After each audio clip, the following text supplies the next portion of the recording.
Aux dernières nouvelles, il y a 3 semaines, il y a un groupe de 150 personnes qui ont essayé d'envahir la zone 51 aux États-Unis. Et ils ont eu un succès, écoutez, ma foi, nul. Ça n'a pas vraiment fonctionné. Et c'est quand même une bonne chose qu'ils n'aient pas essayé plus loin parce qu'on s'entend, la zone 51, c'est une station militaire. Et se battre contre l'armée américaine, c'est rarement une bonne idée. On va se le dire. Mais la question que vous vous posez probablement en ce moment, est-ce que ça aurait mieux été, est-ce que ça aurait pu mieux aller avec des dinosaures? Eh bien, écoutez, à Zachosaurus aujourd'hui, je m'appelle Zach et je suis vulgarisateur scientifique, c'est de ça qu'on va parler. Et la question aujourd'hui, c'est est-ce que les Abélizauridés auraient été capables d'être des bons coureurs Naruto? Et est-ce que ça nous aurait aidé? Est-ce qu'ils auraient pu nous aider à envers la zone 51 et nous permettre de découvrir tous les secrets par rapport aux socovolantes et aux petits bonhommes verts?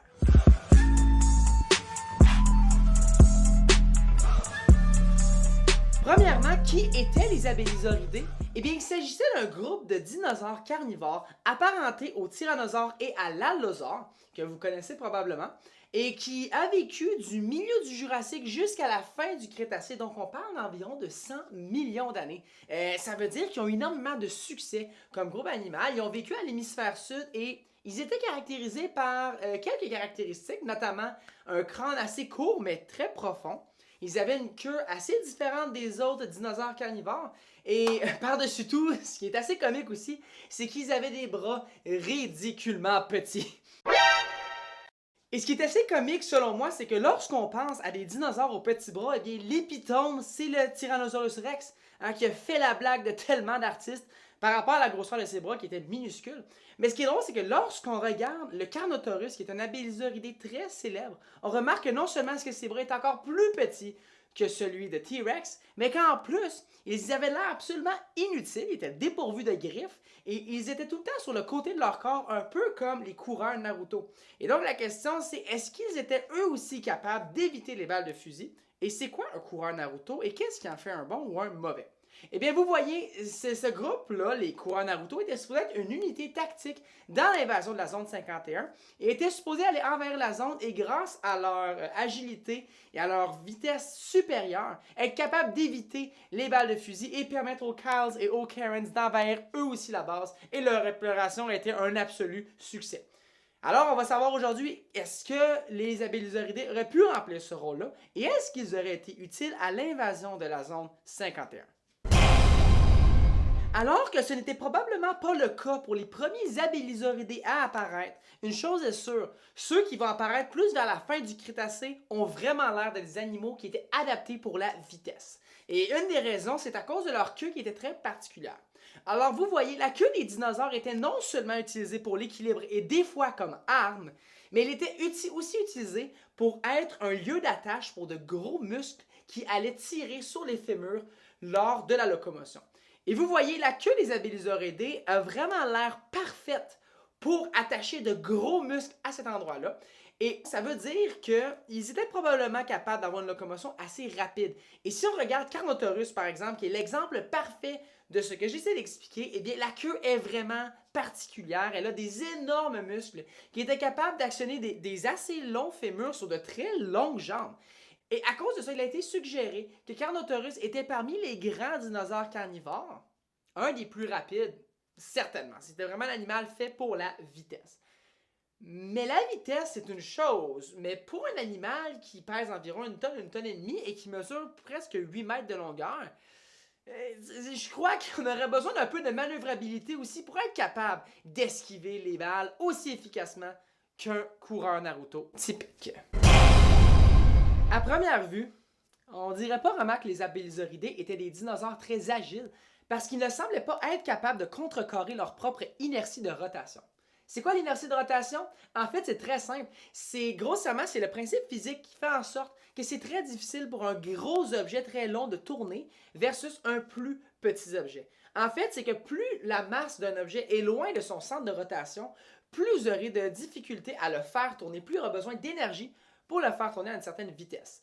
Ce principe physique-là est vraiment utilisé chez les patineurs artistiques. En fait, c'est très facile de voir ça. Si vous regardez un patineur artistique qui effectue un saut et qui peut faire beaucoup de rotation rapidement, eh bien, vous allez voir qu'ils vont tous porter leurs bras et leurs jambes très près de leur corps pour rapprocher cette masse-là de leur centre de rotation, ce qui fait en sorte qu'ils peuvent tourner très rapidement avec peu d'efforts. Et quand on pense à nos fameux dinosaures carnivores, si on imagine comment ils sont construits, leur architecture, eh bien c'est assez simple. C'est des très longs animaux avec 2 jambes. Ça devait être extrêmement difficile à tourner et c'est pour ça que certains paléontologues croient qu'ils étaient capables d'utiliser la flexibilité de leur cou et de leur queue pour être capables momentanément, lorsqu'ils veulent faire un virage, de tourner leur tête dans le virage suivi de la queue pour être capable de réduire cette inertie de rotation-là le plus possible et faciliter le virage. Et c'est sur cet aspect-là que les abélisauridés sont absolument terribles parce que vous voyez, cette fameuse queue-là qui était capable d'avoir de très gros muscles pour la locomotion, eh bien, ça fait en sorte que les autres muscles qui étaient capables d'actionner la queue, ils étaient complètement sacrifiés. Ils étaient presque absents. Ils étaient vraiment pas très gros. Et donc, la queue ne devait pas être capable de bouger beaucoup. Et non seulement ça, mais en plus, les grosses vertèbres qui sont parfaites pour accrocher de gros muscles solides pour avancer vers l'avant, ça fait en sorte qu'ils étaient tous imbriqués de façon très rigide. Et donc, on parle d'une queue qui n'a pas beaucoup de muscles pour la tourner elle-même et qui en plus est super raide. Et pour cette raison-là, on pense que les abélisauridés n'étaient pas capables de tourner très rapidement et donc n'étaient pas les dinosaures les plus agiles. Par contre, c'est pas la seule façon qu'on peut aller autour d'un virage rapidement. Il ne suffit que de penser à l'autruche moderne qui, grâce à ses ailes, est capable de les utiliser comme des gouvernails et de tourner plus rapidement. On peut se demander, est-ce que les abélisauridés auraient été capables de le faire aussi? Malheureusement, probablement pas. La raison pourquoi, c'est que l'autruche bénéficie de grandes plumes qui ne sont pas apparues dans cette lignée de dinosaures-là, du moins jusqu'à ce qu'on en découvre finalement. Et donc, les abélisauridés n'avaient pas ces grandes plumes-là qui auraient pu les aider à tourner plus rapidement. Et non seulement ça, dépourvus de plumes, ces bras-là étaient tellement petits qu'il n'y aurait eu aucun impact aérodynamique sur l'animal, très probablement, et donc, ils n'étaient pas utilisés pour la course. Et si on va à notre question originale, est-ce que les abélisauridés auraient pu être des bons coureurs Naruto? Ma réponse finale, mon verdict, c'est malheureusement non. Et comme on a vu, ils ont le style, ça c'est indéniable, ils ont la pose, ils ont même la vitesse, mais il manque malheureusement de manœuvrabilité pour un animal si gros d'être capable d'éviter les balles de fusil et de se rendre de façon sécuritaire à la zone 51. Est-ce qu'ils auraient été utiles à l'invasion par contre? Je crois que oui, quand même. Et la raison pourquoi, c'est qu'en fait, si on regarde leurs bras, ils sont minuscules, mais ils ne sont probablement pas inutiles. Parce que, en fait, oui, ils étaient petits, mais ils étaient très mobiles. Et ils avaient quand même des attaches musculaires dessus et donc étaient capables de bouger à un degré assez impressionnant. Et certains paléontologues pensent que les bras des abélisauridés devaient être utilisés pour la communication. Être capable, de la façon qu'ils le bougent, de communiquer avec d'autres individus de la même espèce ou même d'autres animaux. Et donc, mon point étant, imaginez cette unité tactique-là de dinosaures très rapides qui étaient capables d'aller derrière la ligne ennemie et ensuite, avec leurs bras, être capables de les signaler quand et où attaquer aux autres unités tactiques. Et écoutez, je crois que les 150 personnes il y a 3 semaines auraient eu beaucoup plus de chance avec les abélisauridés de leur côté à finalement découvrir les secrets de la zone 51 et de tous les soucoupes volantes qui s'y cachent. Et avec maintenant une réponse satisfaisante à notre question un peu loufoque, merci beaucoup mesdames et messieurs de m'avoir rejoint encore une fois à Zachosaurus en français. Je sais que c'est une question un peu différente de ce que je fais d'habitude, mais honnêtement, ça a vraiment bien servi parce que j'ai tellement appris par rapport aux abélisauridés en faisant cette vidéo-là. J'ai eu tellement de plaisir. Et j'espère que vous n'avez eu aussi en regardant tout ça. Et écoutez, si vous voulez plus de contenu comme ça, c'est simple, partagez, likez, abonnez-vous à ma chaîne. Je vais mettre plus de contenu comme ça de toute façon dans les prochaines semaines, prochains mois.